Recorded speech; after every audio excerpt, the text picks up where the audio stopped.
Crazy மோகனுக்கு இருக்கக்கூடிய Janaki sentiment. So எல்லா படங்களையும் உத்து கவனிச்சா உங்களால் இதை பார்க்க முடியும்.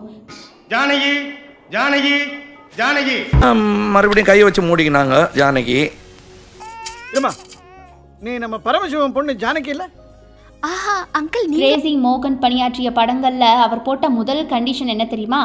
ஹீரோயின் ரோலுக்கு ஜானகி அப்படிங்கிற பேர் இருக்கணும் அப்படிங்கிறது தான். ஸோ அதற்கு முக்கியமான காரணம் என்ன அப்படின்னா, ஜானகி என்ற ஆசிரியர் தான் அப்படின்னு தெரிவிச்சிருக்காரு. அவருக்கு ட்ராமா திறமையை சொல்லிக் கொடுத்த ஆசிரியர் தான் ஜானகி. அதனால் தான் பணியாற்றக்கூடிய படங்களில் ஜானகி அப்படிங்கிற பெயரை ரொம்ப சென்டிமெண்ட்டாக இல்லாமல் தன்னுடைய ஆசிரியருக்கு செலுத்தக்கூடிய மரியாதையாக கருதி வச்சுருக்காரு. ஸோ கிரேசி மோகன் இருக்கக்கூடிய படங்களில் நீங்கள் கவனிச்சிங்கன்னா ஹீரோயின் பேர் மஸ்ட் ஜானகியாக மட்டும்தான் இருக்கும். நல்லா உத்து கவனிச்சிங்கன்னா உங்களால் இதை பார்க்க முடியும். ஸோ கிரேசி மோகனுக்கு இருக்கக்கூடிய இந்த ஜானகி சென்டிமெண்ட்டை பற்றி உங்களுடைய கருத்துக்கள் என்ன அப்படிங்கிறத மறக்காம கமெண்ட் பாக்ஸில் கமெண்ட் பண்ணிடுங்க.